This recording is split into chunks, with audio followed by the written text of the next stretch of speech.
How to create ball effect. நம்ம ball effect எப்படி ஃபோட்டோஷாப்பில் create பண்ணுறதுன்றதை பார்க்க போகிறோம். ஃபஸ்ட்டு ஃபோட்டோஷாப்பை ஓப்பன் பண்ணிங்க. Go to file menu, click நியூவாக ஒரு லேயர் செலக்ட் பண்ணிங்க. ரெசல்யூஷன் பார்த்தீங்கன்னா எப்பயுமே 300 இருக்கணும்.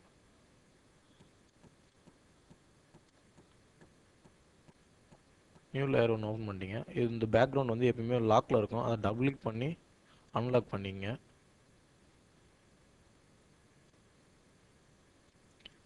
பார்த்தீங்கன்னா இது வந்து ஃபோர்க்ரவுண்ட் கலர், இது வந்து பேக்ரவுண்ட் கலர். ஃபோர்க்ரவுண்ட் கலரில் வந்து பிளாக் இருக்கும், பேக்ரவுண்ட் கலரில் ஒயிட் தான் இருக்கும். இப்போ வந்து இந்த ஃபோர்க்ரவுண்ட் கலர் வந்து நம்ம வந்து இந்த லேயரில் வந்து அப்ளை பண்ண போகிறோம். அதுக்கு வந்து நீங்கள் என்ன பண்ணணும்னா கீபோர்டில் ப்ரெஸ் ஆல்ட் டெலிட் இந்த 2 கீயை ப்ரெஸ் பண்ணிங்கனாக்கா கீபோர்டில் அந்த கலர் வந்து இங்கே அப்ளை ஆகிடும்.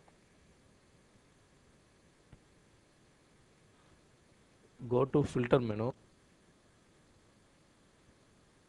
Select render, then select lens flare. Okay, திரும்பவும் ஃபில்டர் மெனு போங்க, டெஸ்க்டாப் செலக்ட் பண்ணுங்கள். அதில் போலார் கோஆர்டினேஷன் செலக்ட் பண்ணுங்கள். போலார் டு ரெக்டாங்குலர் செலக்ட் பண்ணுங்கள். Click okay. நெக்ஸ்ட் பார்த்தீங்கன்னா இமேஜ் மெனு போங்க. இமேஜ் மெனுவில் ரொட்டேட் கேன்வாஸ் இருக்கும், அதில் ஃப்ளிப் வெர்டிக்கல் செலக்ட் பண்ணிங்க. ஓகே கொடுத்துங்க. திரும்பவும் ஃபில்டர் மெனு போங்க, டெஸ்க்டாப் போங்க, போலார் கோஆர்டினேஷன்,